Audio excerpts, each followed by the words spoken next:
Hello, and welcome to Keep the Channel Open, a podcast featuring conversations with artists, writers, and curators. My name is Mike Sakasegawa, and this is episode 54. Today's episode is a co-production with the WMFA podcast, featuring a conversation between me and WMFA's host, Courtney Balestier. Hey folks, so I'm very excited about today's show. It's something new and different, a new collaboration, and something that is potentially going to be starting even more new stuff in the future, and that's always exciting.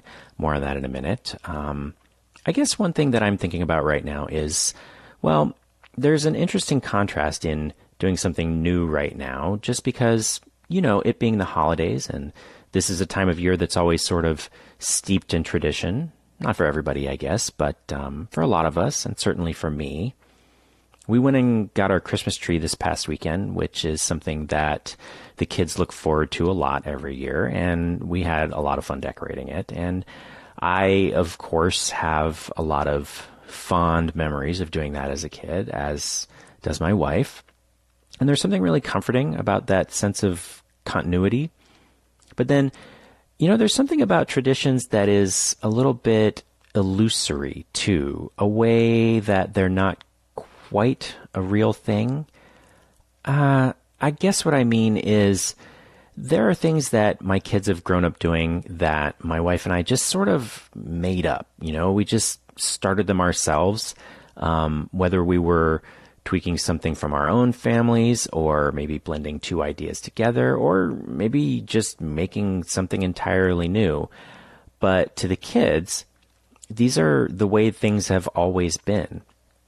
And as an artist, there's something interesting to me about that. You know, so much of my work, and really the work of a lot of artists that I know, it has to do with time and memory and how they interact with each other. And photography in particular often has to do with the disparity between subjective experience and objective reality.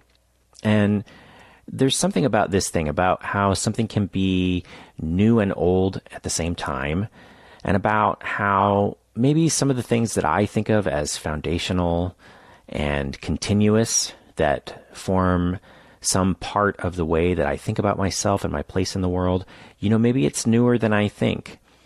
And maybe you could look at that and see things as, I don't know, less certain or stable than you thought previously. Or maybe you could look at it and think that there's something powerful about how we create meaning for ourselves. I don't know. I think it's interesting, but, you know, then again, maybe I'm just getting a really good view of my own belly button. I don't know. But anyway, moving on. So as I mentioned at the top, today's show is a collaboration with the WMFA podcast and its wonderful host, Courtney Balestier. Courtney is a writer whose work focuses on the intersection of place and identity, particularly in her native Appalachia. Her writings on these and other subjects have appeared in a variety of publications, including The New Yorker Online, Lucky Peach, The New York Times, Bon Appetit Online, Food and Wine Online, Oxford American, New York, and Wired. Her writing has been anthologized in Cornbread Nation 7, the Best of Southern Food Writing, and nominated for a James Beard Foundation Journalism Award and a Pushcart Prize. She's a board member of the Appalachian Food Summit and a writing editorial board member of Looking at Appalachia, a multimedia project examining the region 50-plus years after the War on Poverty. Courtney holds a bachelor's degree in news journalism from West Virginia University and a master's degree in magazine journalism from New York University. A native West Virginian, she is at work on a novel about identity, class, and the Appalachian Hillbilly Highway migration to Detroit, where she's currently based. Now, I first started listening to WMFA this past summer when Esme Wei-Jun Wang tweeted that she'd been on the show in the spring. You might remember Esme from episode 22 of Keep the Channel Open. Anyway, that episode of WMFA, that was episode 7 of that show, and I'll put a link in our show notes for that. Anyway, that episode was really great, and, you know, I've been listening ever since. So eventually, you know, Courtney and I, we got in touch and decided that it might be fun to put out a joint episode, and now here we are, and I'm just so pleased. So for longtime listeners, the format's going to be a little different, but I think there's a lot in there you'll find interesting. Certainly I did. And as always, if you're on Twitter, you can use the hashtag ChannelOpenPod to join in the conversation. And now here's my conversation with Courtney Balestier.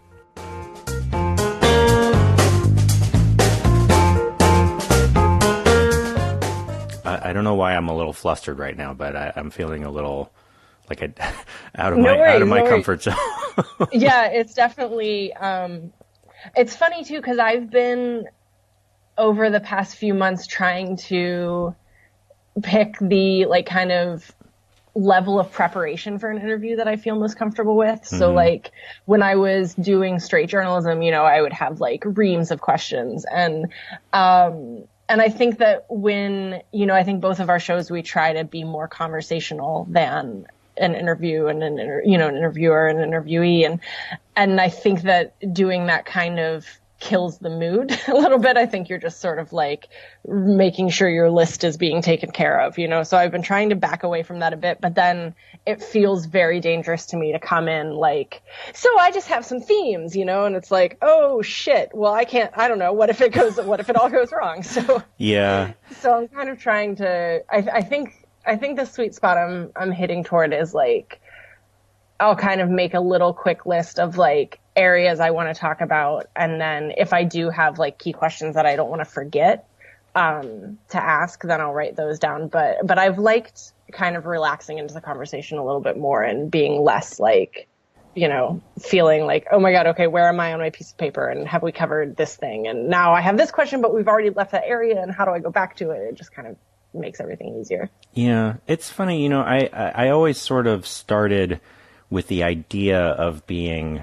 I never really wanted to go the full Larry King, not prepare at all kind of thing. Totally. But I always sort of, what you're describing is basically what I do, that I sort of have some general ideas. But I think for me, what I find is that since everybody that I talk to is somebody that I'm genuinely interested in, that most people sort of respond pretty well to, like, if you're actually curious and interested in them, that most people sort of want to meet you at that point. Yeah, I think that's true. Yeah.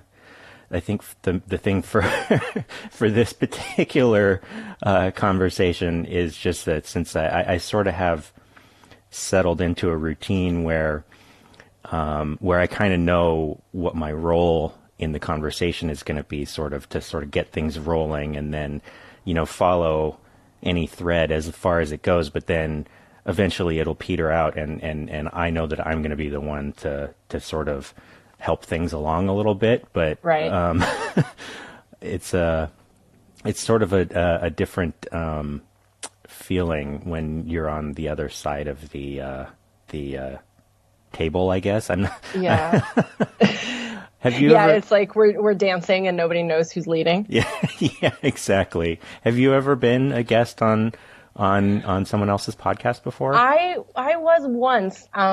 There is a woman named Janae Libby who I know through a lot of my nonfiction work is about Appalachia and specifically about food and food culture in Appalachia.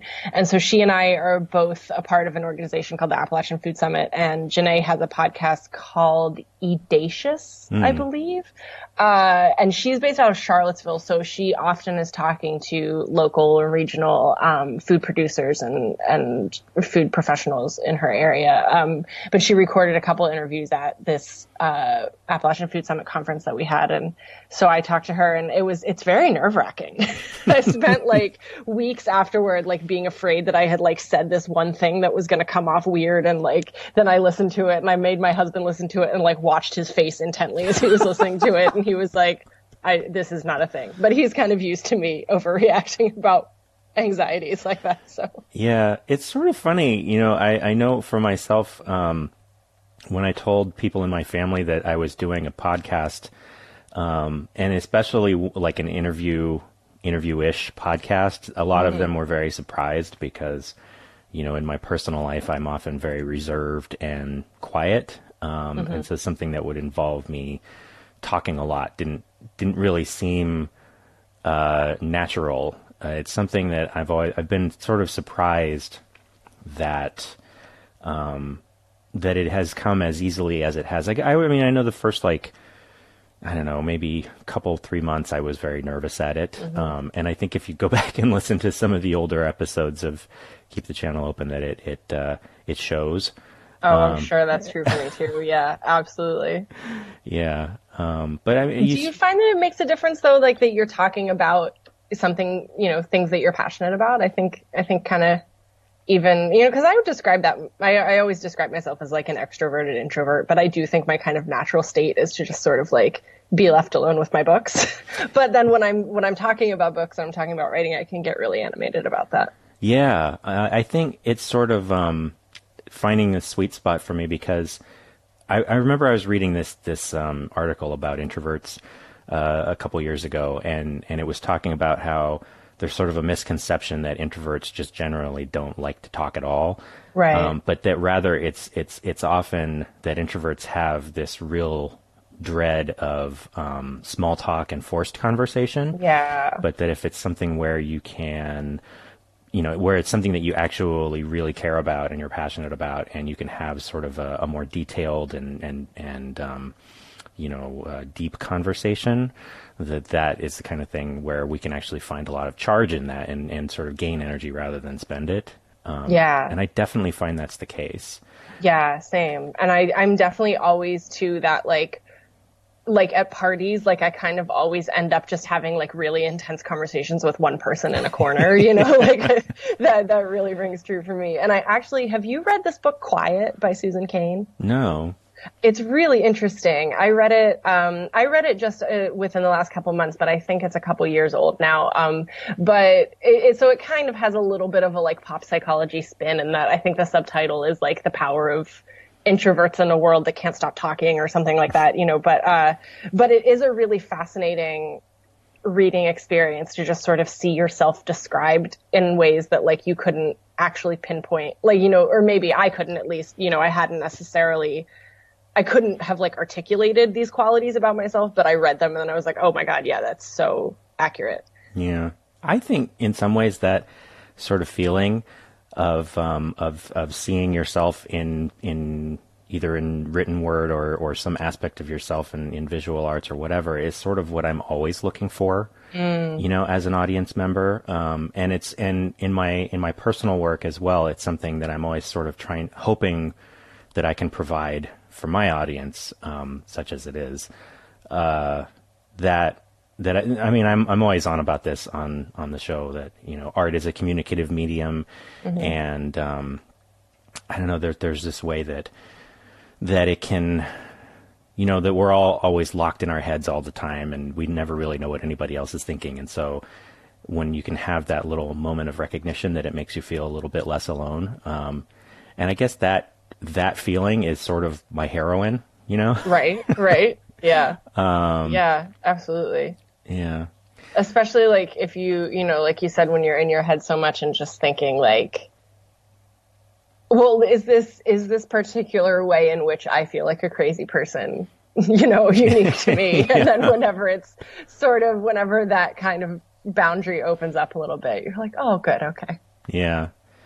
Yeah. What are you working on right now? I feel like we don't get to talk about our own stuff a lot on our shows.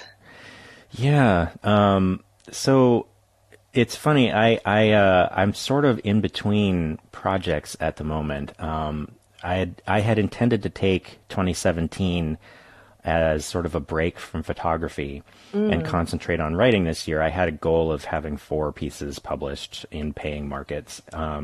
And so far I've had 1, but that's mostly because I got so distracted with political activism that I don't know if distracted is quite the right word, but it's just sort of, I got busy with other things and haven't had time to work on my own stuff. But I think, right now, they always say the tough part, I don't know if this is true for writers to quite the same degree as it is for photographers, but for photographers, and I think it's like particularly photographers among visual artists, because when like you'll be working on the thing and then you'll be done with the thing, and then you kind of have to spend a certain amount of time trying to push the thing out into the world. But there isn't like, there isn't necessarily a straightforward way of getting your work out there. With publishing, there's sort of, not to say that it's easy, but just that there's sort of, I think, an understood way of, submitting things. There's like a system in place. Right. But with photography, it's sort of, I don't know, everything always feels very ad hoc. And photographers, I think all artists and writers kind of hate having to spend time on the sort of more promotional businessy side of stuff. But I have all of this work that's just sort of sitting around not doing anything, and I have to really focus on getting it out there. But at the same time, I'm starting to get little bits of ideas. I have a new sort of germ of a photo project that has come to me recently, and I'm hoping that it turns into something. But I tend to take a really long time on my projects. Most of the time, when I do a photo project, it'll take somewhere between 2 and maybe 6 or 7 years for it to fully develop. No pun intended. But I think that's because my photographic work is very personal. So a lot of times, it's not like I'm setting up, scenes or still lives or something in a studio. I'm taking things out of my real life. So a lot of times I'm sort of shooting more instinctively, and then I'll realize afterwards that there's a through line that I can sort of assemble a series around. And a lot of times I'm always interested in figuring out how to combine images and text, so that I can sort of engage both sides of my creative brain on that. Right. But that's something that's often a little bit, not just tricky from a technical point of view, but I find that people on photographers and photo critics and reviewers are often uninterested in text or feel that text takes away. And I feel like literary critics and reviewers often tend to see the images as sort of unnecessary illustrations. Either way, it can sort of be seen as a distraction. So finding the right audience for something where the text and the images is very integral to the full completeness of the project can be a little bit of a challenge sometimes. But I think there's people out there for that. I don't know. How about you? What are you working on? Yeah, well, wait, I have questions. So I'm really curious by the way you described the process of, you get this germ of an idea and then you're kind of doing this instinctual shooting. And is that something that you would maybe liken to I've started to think about as I've gotten deeper into a fiction practice and started to really kind of wrap my brain around what that looks like for me, that first drafting for me is very much like the reporting stage of nonfiction. Is that something that feels familiar to you in terms of the way that you're collecting images for a project? I don't know if you're necessarily thinking of your projects in narrative terms. So I guess that's another question. Well, I think, it's funny. I was just talking to for the last episode that I did of KTCO. I was talking to Eleonora Ronconi, and we were talking about how how we engage with photographs, and I was saying how I really always want the story, the narrative, and that's sort of primarily how I engage with everything. That when I'm making a photo series, I'm always sort of thinking about it in terms of, it's not exactly illustrating a narrative, but that I have some arc in mind, some sort of emotional arc in mind, that's very similar to how I might construct an essay, for example. And so that is something that also lends itself, for me personally, pretty well to combining text with the images in a way that, I never want the text to just feel like a caption or an explanation of, right. And I don't want the images to just feel like they're illustrating the text, but rather I want them each to be sort of doing something that the other one can't do, so that you're making something that's more than the sum of its parts. I don't know to what degree I'm successful at that, but at least some of the time it seems to work out okay. But I'm not really sure what you mean by reporting, because I have no experience as a journalist. Yeah, no, I guess I just mean kind of like it's like fact finding or like information gathering in terms of just like starting to, like when I'm reporting nonfiction, the point at which I kind of know that I'm ready to start writing, cause I don't love to write as I'm researching, is that like when the research kind of starts confirming itself and like I keep getting basically like all of the kind of avenues start to look familiar because I've like researched it pretty thoroughly, and then I can see kind of like this little universe that I've like learned about. And then it's much easier for me to sort of write. Cause I think a lot for me, I don't know if you would agree with your photography practice, but a lot for me in terms of like getting down to writing that I feel is good and has some kind of like, resonance about it. A big part of that for me is like getting to a place of feeling the authority over the subject or like over the characters or over the storyline or whatever it is. And like I'm dealing with that right now. And in the novel, I'm kind of reworking the beginning to be a sample for a couple funding things that I'm applying for. And like there is one area of the story and the people involved in that area, I don't feel like I've earned that authority yet in the way that I have in other areas. So I think the reporting aspect for me is kind of like arming myself with the information that I need to feel like I know what the story is, and then I can tell it. I kind of have to tell myself the story before I can tell it. That's interesting. I think, for me, I always say that I always have a really hard time with, like I often sort of separate artists and even writers into sort of two, sort of loose categories in my brain, and one being, people who I call explorers and the other being people that I call builders. Where like I think of fiction writing, and often poetry. I think of studio photography as being people who are constructing things, whereas like maybe documentary photographers or certain types of personal essay writers are more observing and just sort of, I guess, reporting on what they're seeing. I have such a hard time with construction of anything, which is one of the reasons why I haven't sort of, to this point, been able to get anywhere with fiction writing. And I find it's the same when I try and take photographs on purpose. A lot of times they wind up really terrible. Yeah. When you're like, I'm gonna capture this idea. Yeah. Like when you're setting out with kind of like a motive. Yeah, I agree with that. Yeah. So I find that, as opposed to like if I were going to write a piece about, something that required research, I feel like I would have a little bit more of an easy time sort of figuring out how to gather information on purpose to start with. Whereas with the photography, almost always I find that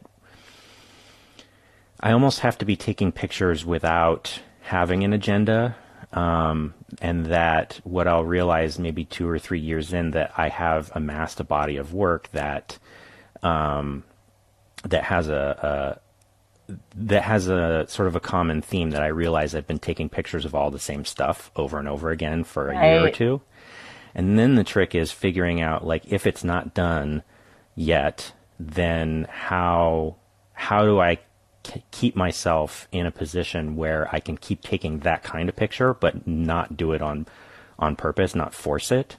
Right. Because now you're self-aware. So how do you, that's fascinating. I was working on a project that I started in 2011 and I finished last year.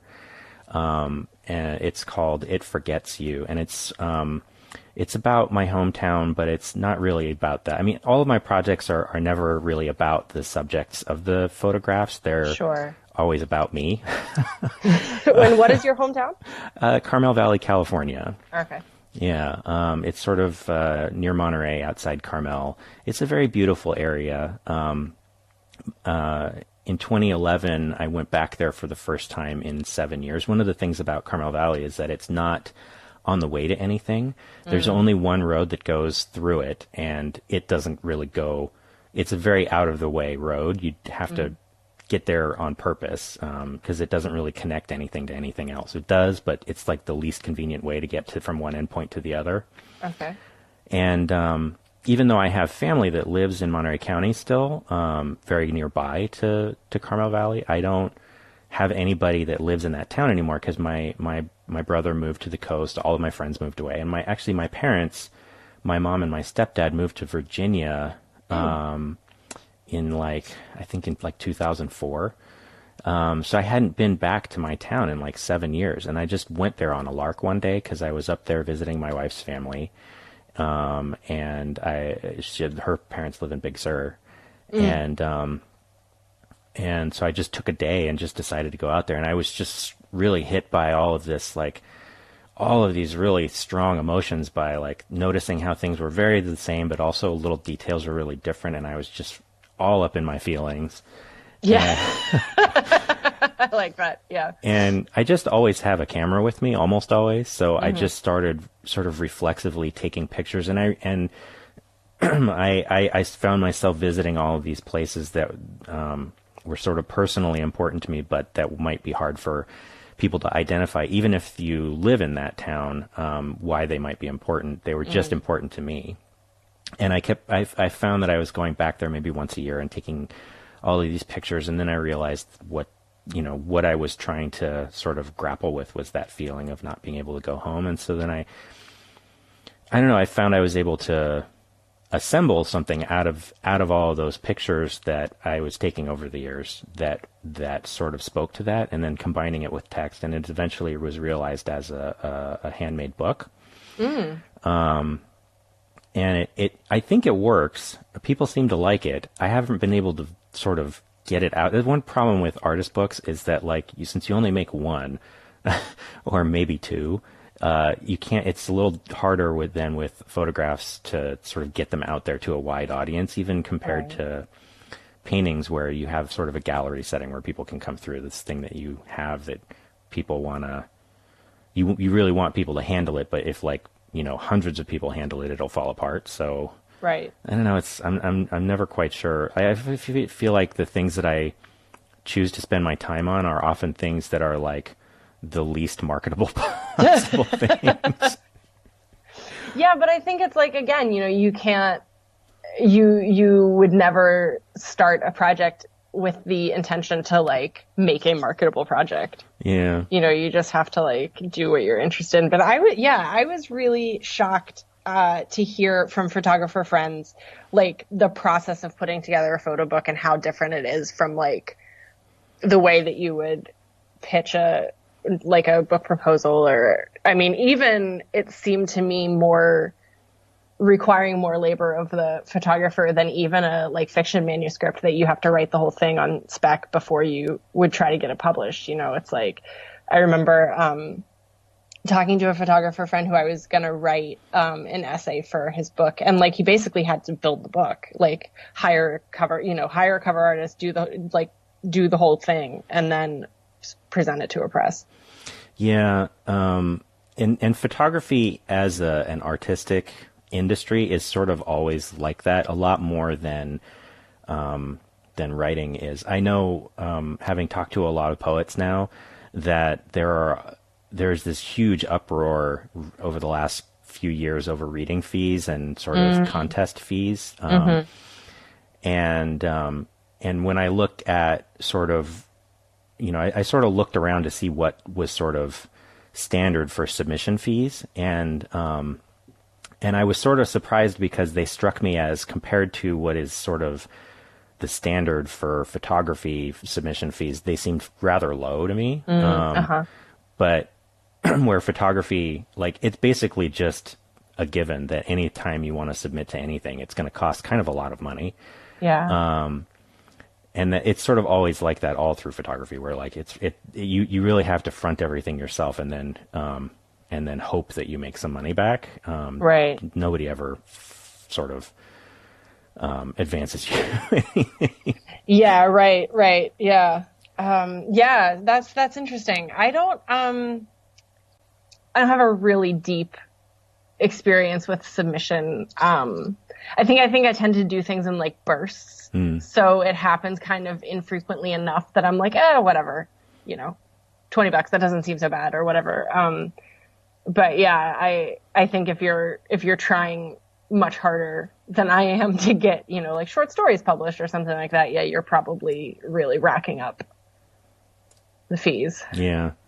It's, I don't know, it kind of seems like a racket. And people talk a lot about that in the photo community too, about how, like competition fees and submission fees tend to add up pretty quickly and nobody ends up coming out ahead except for maybe the people that are collecting the fees. I don't know. Right. Well, and then it has this ugly effect of like making, art for the people who can afford to do it. Yeah. Which is already hard enough to kind of squeeze that into your life. Yeah. I think that's sort of one of the reasons why this is so prevalent in the photo industry is because the photo, just in terms of the technical side of it, requires you to spend a lot more money upfront in order to just have the gear. It attracts a lot of people who are already fairly affluent. And there's just so many people who want to do it.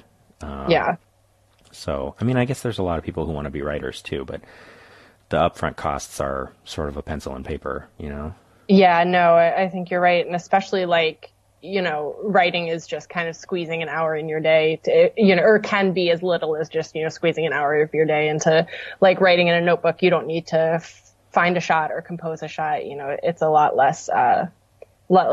fewer moving parts. It can be. I mean, the way I shoot tends to be sort of integrated in with the rest of my life as well. But definitely people who are working in studios tend to, or people that are going out on, I know a lot of people that will go out to like, the Salton Sea or like some like abandoned factory somewhere. I know there's a guy that I know in Pennsylvania who's always visiting abandoned factories, and that's like his whole deal.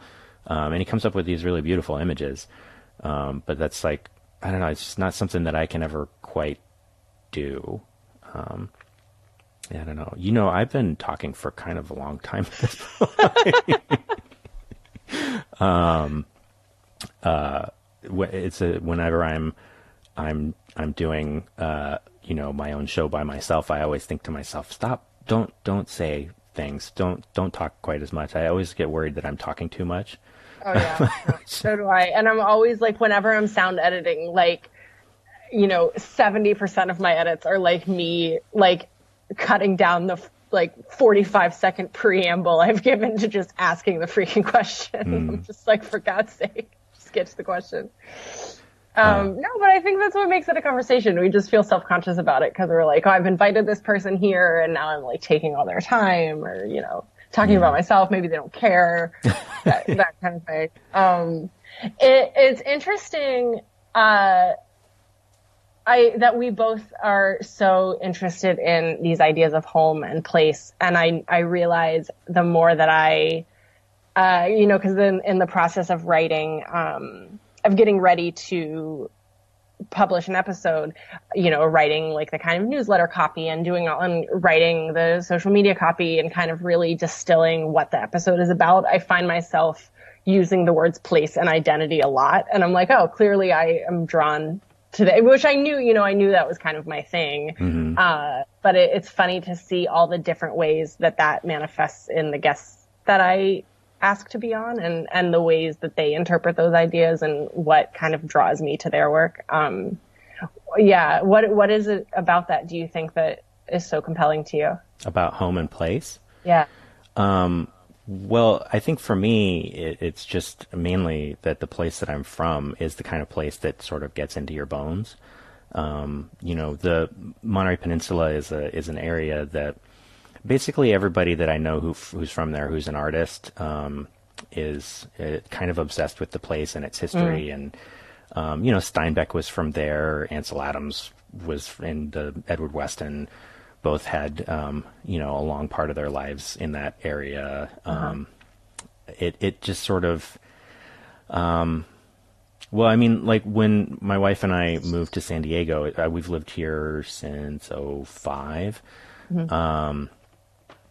We like it. We always say people always ask us, "Do you like it there?" And we say, "Well, yeah, we like it here. We've got a lot of friends and we like our lives, but like the place just doesn't sing to us the way that home did." And so I feel like it's something that like there's some piece of me that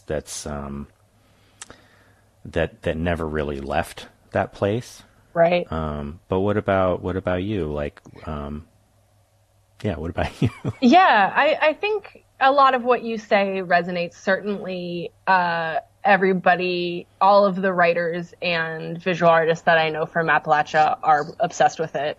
I think it is also one of those places that kind of gets in your bones. And for me, I think a lot of the tension in my work comes from the fact that I don't really know if I want to be back there. I always hedge that and kind of like never say never sort of language, but you know, it doesn't feel I can't imagine necessarily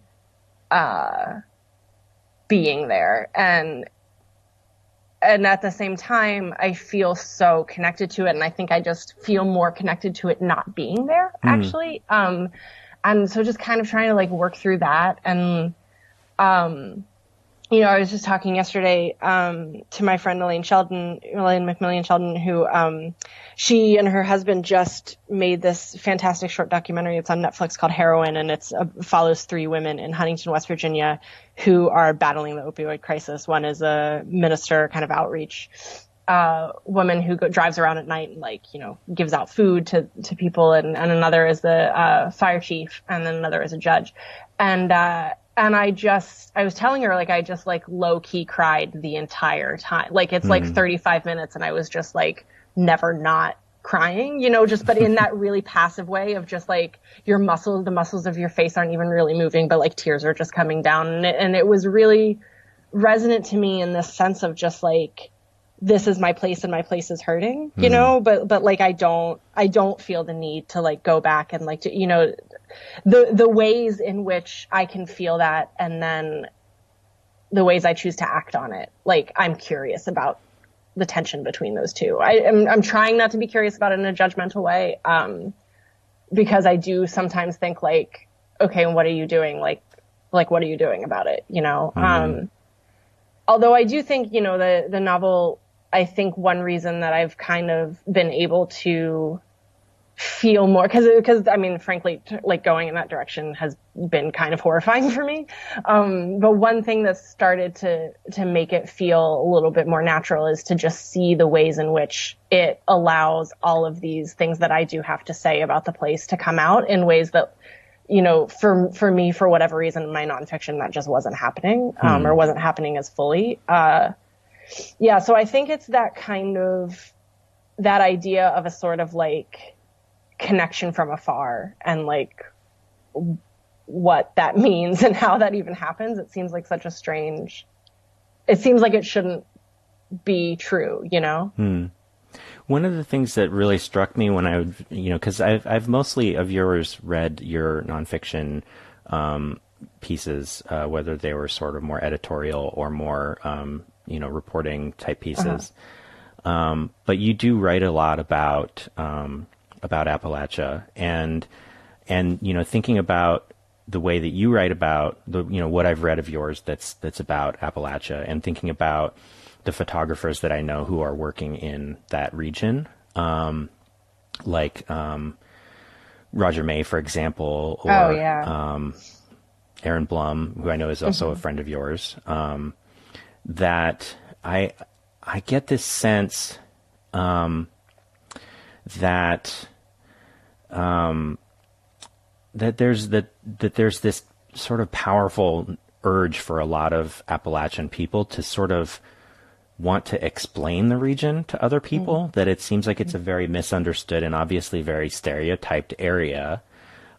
People have these ideas, and most of the time when a lot of the images that we see photographically, at least coming out of that area, are very stereotyped and very, made by outsiders. And so, like I know Roger has had a lot of, I don't know if beef is quite the right word, but, he's had some debates with, about some certain other photographers and how they represent the area.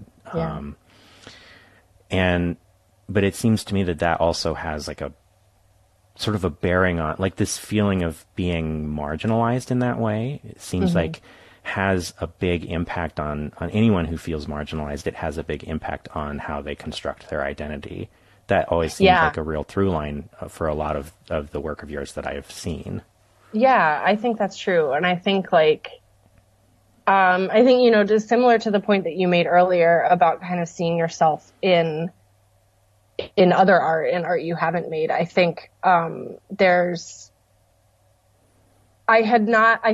am only recently aware of the degree to which I just want to be seen as a human person.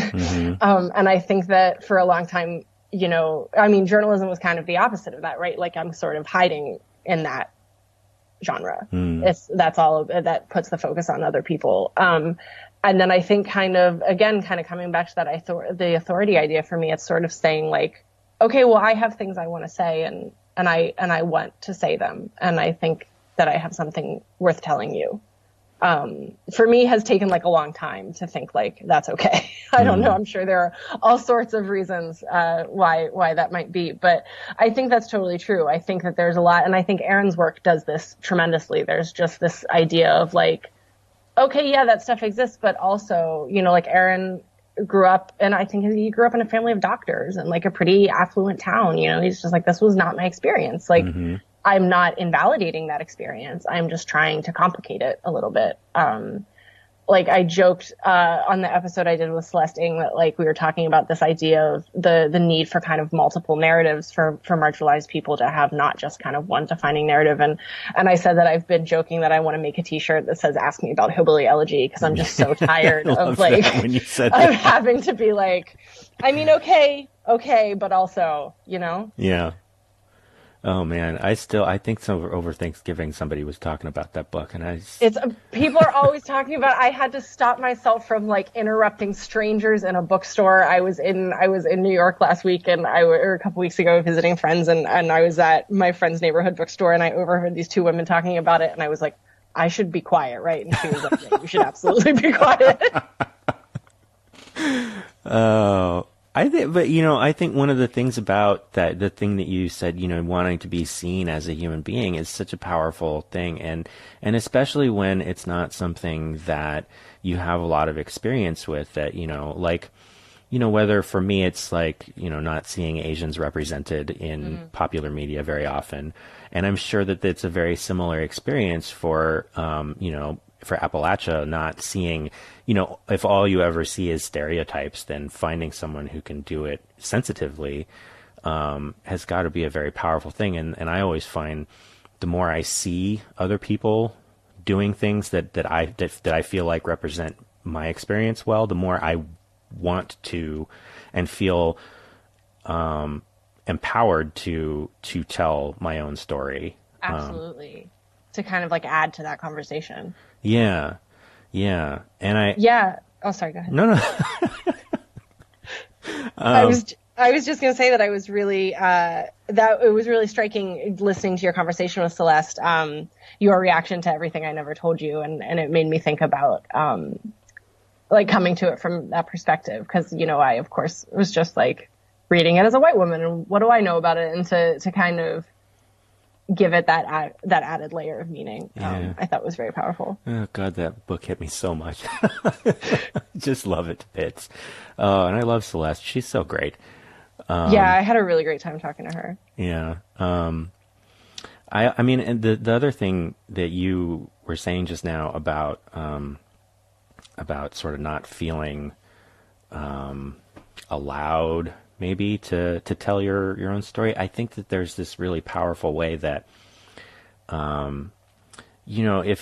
I know that it is completely this way for women, it is often this way for people of color, and throwing in sort of a, geographically marginalized region, that there's a way that that the world, the majority world, kind of wants you to make yourself small and sort of convinces you that you ought to do that.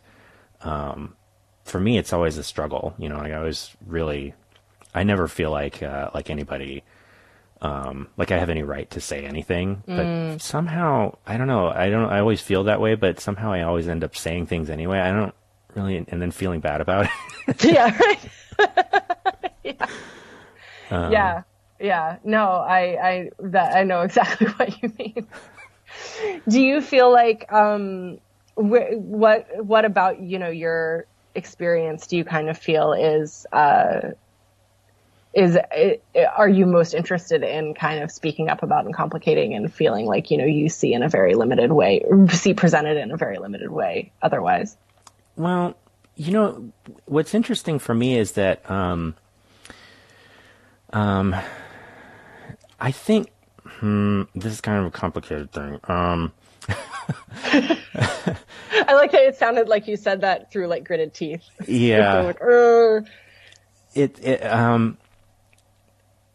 One of the things, you mentioned, Celeste and there's other, sort of Asian American narratives that have really, hit home with me over the past few years. But in a lot of ways, I don't feel entitled to sort of engage with that aspect of my identity because of the way that I'm very many generations removed from the immigrant generation. My family has been in the United States since the 1880s. And where did they come from? Well, from Japan. Well, 3/4 of my family came from Japan. 1/4 of my family is Caucasian. And that's the other thing too, is that, also not being completely Japanese, that's also sort of a layer of remove and separation from the Asian American community. It can be, at least Japanese people are often very concerned with, or at least in the past when I was growing up, were often very concerned with sort of a racial purity. But so I, because I grew up very American, I often don't feel able to speak to very Asian themes and sort of cultural touchstones. But I think if there's anything, seeing those stories is very important to me. I think maybe if there's anything that I want to talk more about is sort of that betweenness of being mixed race and being culturally between. I know that's something that a lot of, fully genetically Asian people feel, even if they're maybe only second generation.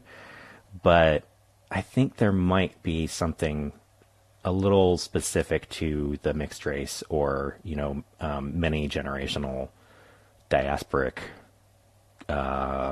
experience that might be a little, I don't know, specific. And it's always those things that are very specific that I'm sort of more interested in. But then again, I also always wonder, like, how much of this is because of my ethnicity or mixedness, and how much of this is just because it's me? Right. Right. Yeah. Do you feel like seeing, having experiences with other works, like reading Everything I Never Told You, do you think that those things kind of personally, each one by one, sort of give you a little bit more of a like, okay, it's okay for me to talk about this? Yes and no. One of the things that I'm often thinking about too is that I am very cognizant of the fact that in many ways, I am a very privileged person. That, like, I'm an engineer, I make a good living. We didn't grow up with a lot of money, but I do okay now. And obviously I'm a man. I'm straight. And, those are a lot of things that they make me want to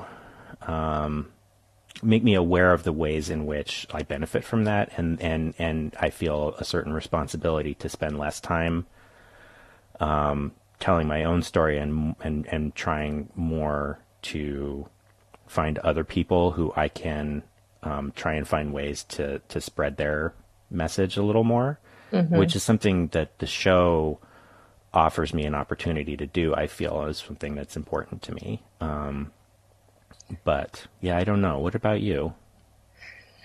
Yeah, I think so. And I think, because even just hearing what you just said, I have my own version of that is, I feel like Appalachia is very much rooted in history and is very much about people whose families have been on their land for generations. And, that's not my story. And especially as I got I saw this more and more as I got involved in the food culture, which is, tremendously welcoming and wonderful. But, I don't like a lot of those.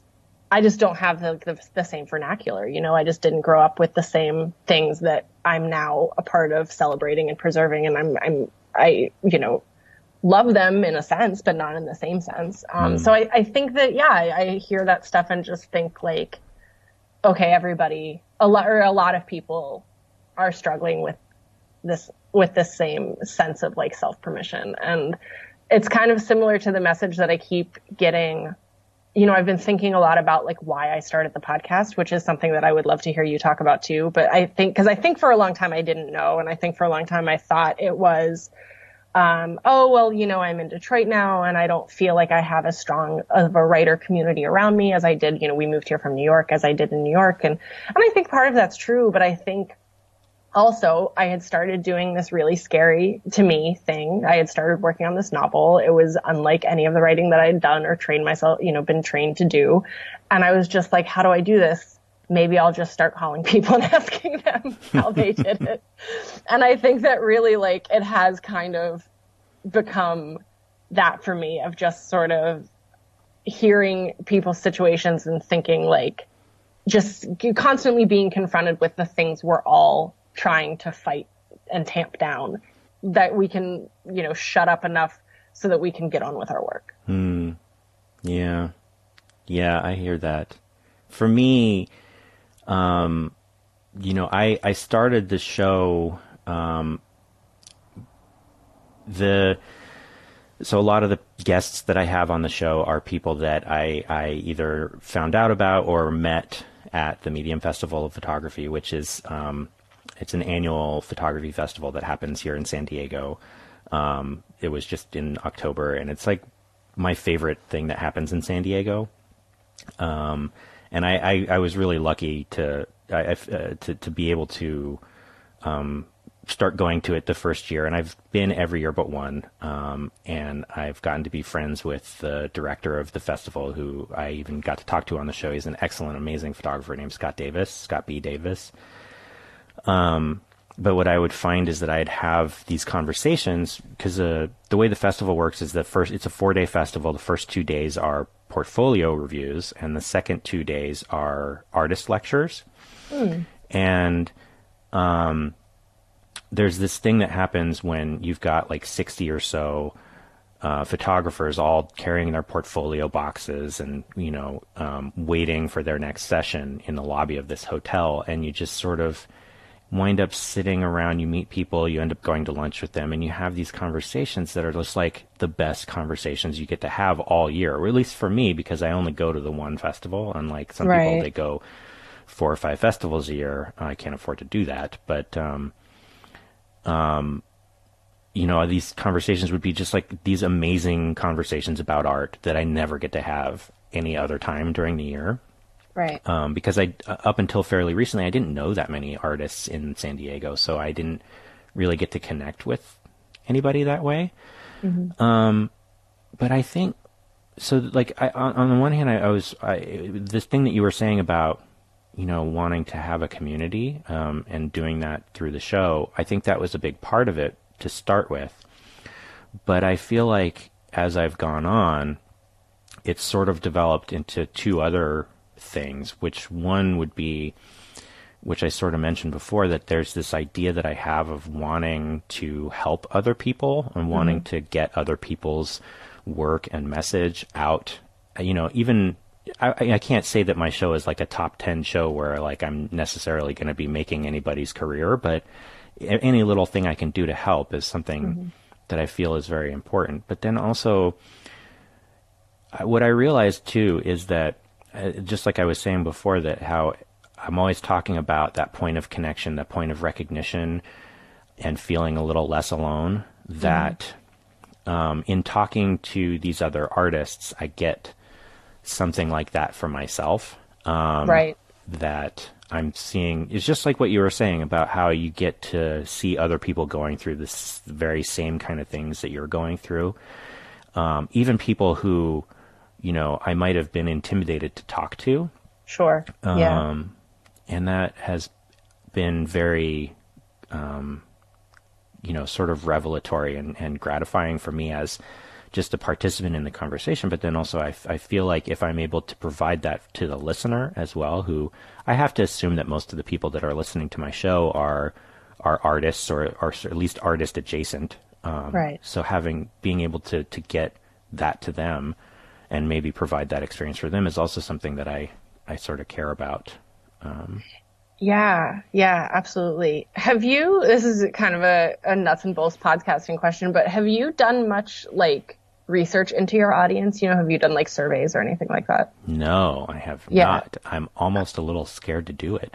I know. I've been wondering about it lately, because I'm trying to ramp up a little bit, like, because, doing it all on your own. I mean, this is something I know we've talked about before, but like, by the time it's time to like promote the thing, I'm just like, I can't do anymore. Like, sometimes I'll just like forget to, and I'm not great at social media. Like, I like get on Facebook as little as I possibly can. Like I like Twitter, but well, right now Twitter gives me anxiety and I can't really deal with it. But, generally Twitter I would be more okay with. But so like I'm kind of calling in favors from friends who, specialize in these sorts of things and will let me pay them ridiculously small sums of money to help out, to like grow that side of it. Cause I just want to know more about like who's out there listening to it and what they want. And I feel like too, something that I've been interested in, I think this comes back to our mutual worry about talking too much on any given episode, is that I think that the more we open up about like ourselves and the sort of reasons that we're doing the show, I think the more openings you give people to connect with it. Mm-hmm. And I think like for a long time I kind of wanted to be like, I don't know, just like I don't know. I just wasn't ready to do that. But I think I'm coming around to the idea of like, kind of saying like, well, this is why I started doing this. I started doing this because I was writing this novel and I wanted to talk to other novelists and have them tell me, even as I'm saying the phrase other novelists, like the like editor asshole voice in my head is like, you're not enough. Shut up. That's not what you mean. You can't say that, but just like stuff like that, just like be honest about that stuff is something, I guess it all really comes down to vulnerability, which is something that I have a problem with. And I'm needing to, which is stupid when you think about what writing is. Like you're making yourself vulnerable every time. So just make peace with it. Yeah. But I mean, it's a different sort of vector on vulnerability, I guess, so it makes sense to me. I think, when I was sort of thinking about what I wanted my show to be, because I listen to so many podcasts and there are many that I listen to that are very produced and some that are very, sort of more traditional interview where the host is not very visible, I guess. Yeah. And I always kept coming back to Marc Maron. And, not to say that, like, I don't... There's a lot of things that Marc Maron does that I find a little grating. Sure. But one of the things that I often thought about with Maron is how, a lot of times... especially in the early part of his show, he would be talking to people, I'd have no idea who they were. And so what would the draw be? Like, why do I want to listen to this? But I found that I kept listening, and mostly just because I was listening to him. Right. And actually now that he's tending to, talk to more famous people, I find I'm less interested in his show. And I feel like now that his persona is a little more settled, I guess, I don't know. I'm a little less interested, but that was something I sort of very self-consciously tried to think about how I could, not in a cynical way, but just like, how can I sort of inject bits of myself into the show, which is also a reason why I do the personal monologue at the beginning. Yeah. Which is also something I stole from Marin. But I talked to my wife about that. That was something that I was like, I don't know. It feels a little self-indulgent. Like, I don't know. And she was saying, well, maybe this would be a sort of a through line that, if people are there to listen to you, then even if they don't know the artist, that they might still hang around. Right. And I hope that's true. Although the idea that anybody would want to listen to what I have to say is something that seems very strange to me. Right. No, but so this is a thing that I think, not to put my stuff on you, but I think that saying that is like, how earlier we were talking about, oh, hell.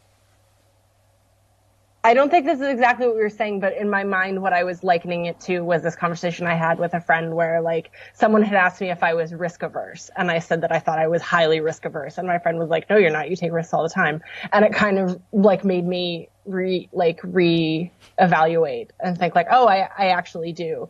And I think that, the idea of, which I'm totally with you on this, but this feeling of, nobody could care what I have to say, but I'm going to host this show anyway. I think there is a part of us, of you, of me that is well, but somebody does, I think that's what, I don't know. I think there's that urge to communicate, and some part of us is okay with that. Yeah. I think, I would have tended to think of myself as the sort of risk averse. It's like the sort of the joke between me and my wife that I'm always the one who's coming up with reasons why we can't do things. Right. And she's always the one with the bigger ideas. But then, like you say, I have all of these things that I just sort of threw myself into. Right. I feel like I might have come at it with it's sort of, I'm not sure whether it comes from the idea that somewhere inside myself I do believe that people are going to listen, or more that I just sort of think, well, nobody's probably going to listen, but I'm going to be okay with that anyway. Right. Yeah, exactly. The act is more important than whether anybody cares or not. Yeah. I will say that it was something that, having this sort of attitude that, well, no one is going to look at it anyway, really sort of freed me up with my photography to make work that really that I wanted to make, and that doing that, finding that freedom to do exactly the kind of work that I wanted to do, and stop thinking about what a critic might say. Like in my early work, a lot of times I was really responding to what reviewers would tell me when I would do a portfolio review, and what I found was that just that ended up, the work felt very hollow. But getting to this place where I'm like, well, probably no one's going to see it, so I might as well just do the thing I want to do. That has actually opened me up to some newer opportunities where people are actually liking the work, which is sort of almost paradoxical, I guess. I don't know, but it felt a little strange to sort of give up on people liking it and made people like it. Right. Yeah. And that's something that I've actually been thinking about a lot lately, because I feel like it kind of keeps getting repeated around me. And I am kind of the belief that you will keep hearing, the things you need to hear when you need to hear them, that kind of thing. And I remember when I talked to Hanif Abdurraqib, he was talking about going to he went to Provincetown to just like write by himself for, however many days. And he said that it was so liberating that he would write things and not save them. And I was like, oh, that's horrifying. And then like, never. Why? What's the point? And then this has surely come up on the show because I talk about it all the time, but I'm a big David Lynch fan, and I've been reading this book-length kind of series of interviews with him. And he talks about the same idea of like, it would be so great if I could make movies that I didn't have to release. And so I think that there's some part of that lesson that I like still need to learn. And I think, to like, armchair analyze myself, it's probably divorcing myself from the ideas that I have about external validation and like what that means to what I'm doing and why I'm doing it. Yeah. I think that's a like beautiful, healthy place to be. I love that you have hit on that for yourself. I think external validation is something that all of us, especially artists, contend with a lot, as like to how much of our sense of self it ought to inform. Yeah. But the struggle, I went through a period where I was like, well, if I'm divorcing myself from needing external validation, do I really even need to show the work anymore? But what I came to eventually was that I get so much out of seeing other people's work or reading other people's work that when it means something to me. And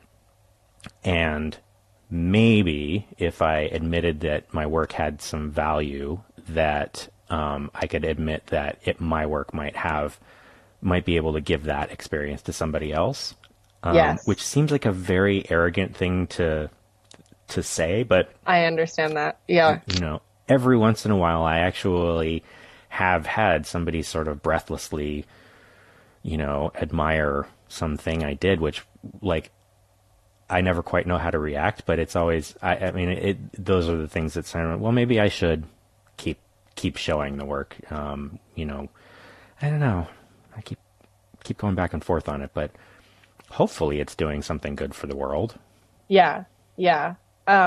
Yeah, I agree with that completely. That idea of like the work has value, and like I don't know that is necessarily like a personal commentary. You know what I mean? Like I'm thinking of the other lesson that I keep repeating to myself because I don't know that I've absorbed it yet is a friend of mine who kind of very sweetly let me have these sort of like neurotic like moments of expressing all of these worries and doubts and fears, and then she'll go, okay, also it's not about you.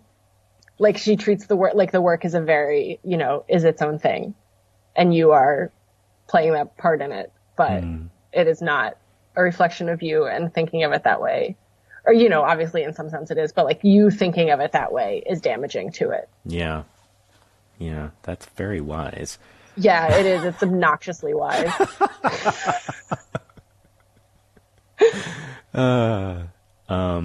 So, as you had pointed out, we each end our shows the same way by asking people the same question each time. So my question to you is, what does creative satisfaction look like for you right now? To me, creative satisfaction mainly looks like having the time to create something.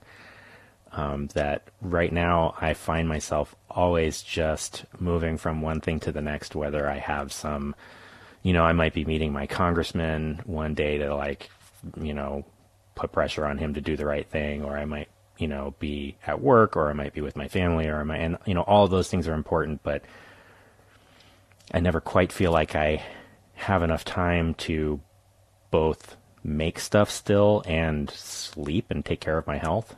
So right. just being able to find the time to do something, that is, I think, where I would find the satisfaction. How about you?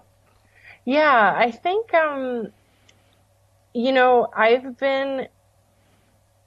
been working on this sample for these applications, and that has taken this little chunk of the novel that is mostly which is a project that is mostly in a very rough draft state, and just sort of like really fine tuning it. And in the process of that, I have started to like,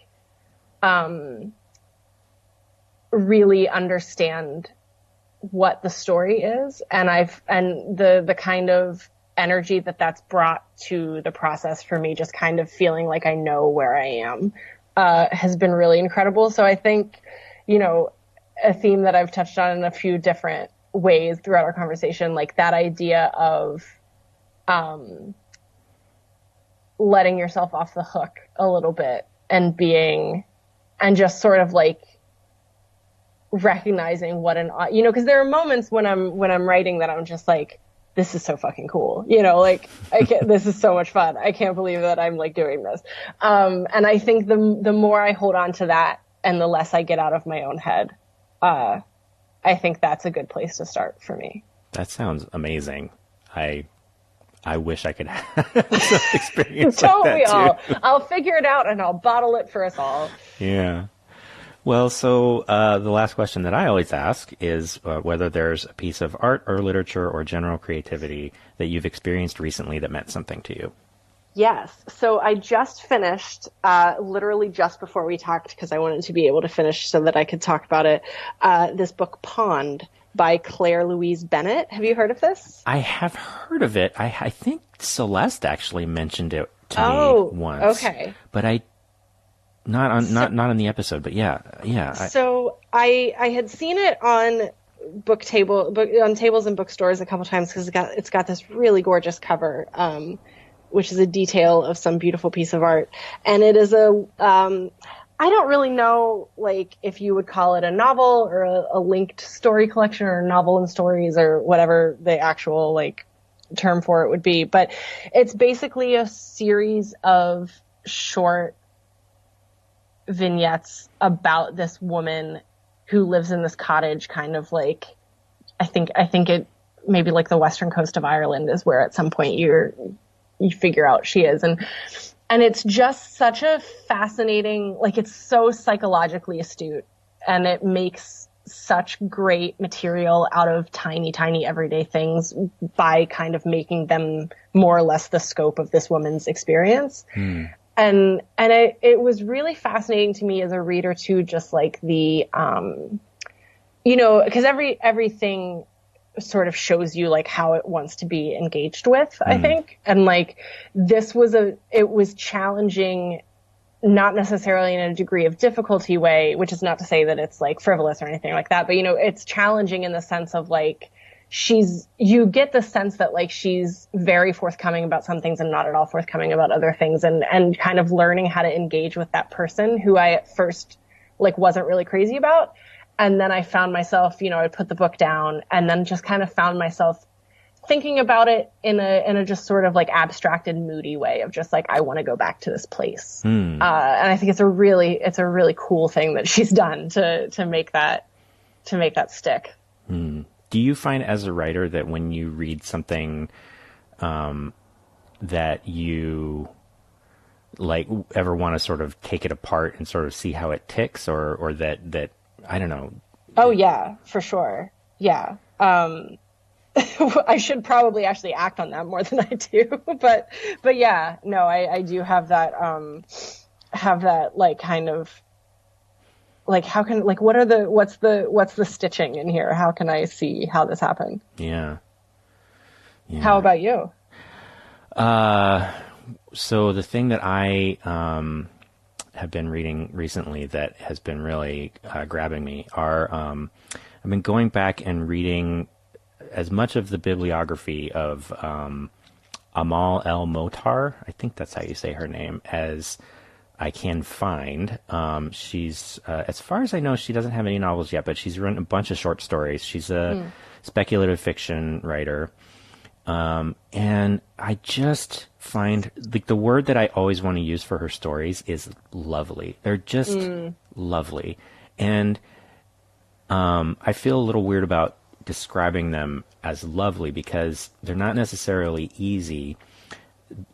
A lot of times she's writing from a place where you can tell that she's writing from a place of rage, But even at that, there's just something that she does with language, with characters, that she has such sensitivity for her characters, and she presents them, like the emotional reality of her characters is just breathtaking.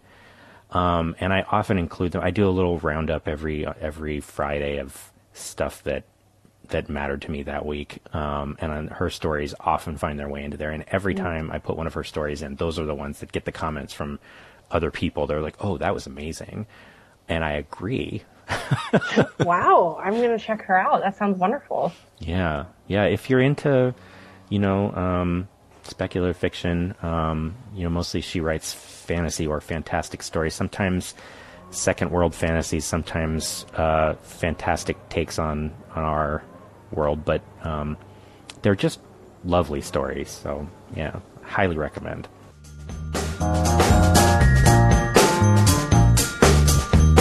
Okay, so that was my conversation with Courtney Balestier. Wasn't that great? I don't know, I think it was pretty great. I really enjoyed talking with Courtney.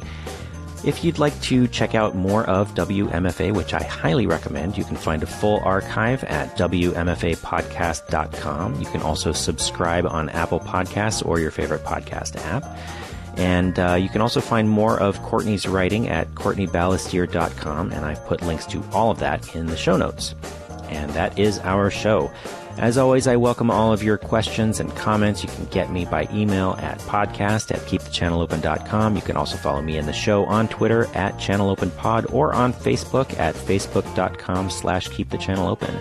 Please leave a review on Apple Podcasts or wherever you listen. And if you'd like to support the show, check out our Patreon campaign at patreon.com/SakeRiver. That's patreon.com/SakeRiver, sake like the drink and river like river. Our theme music is by Poddington Bear. You can find more of his music available for licensing at soundofpicture.com. Next time, I'll be talking with photographer Daniel Gonsalves, so be sure to come back for that one. Until then, remember, keep the channel open.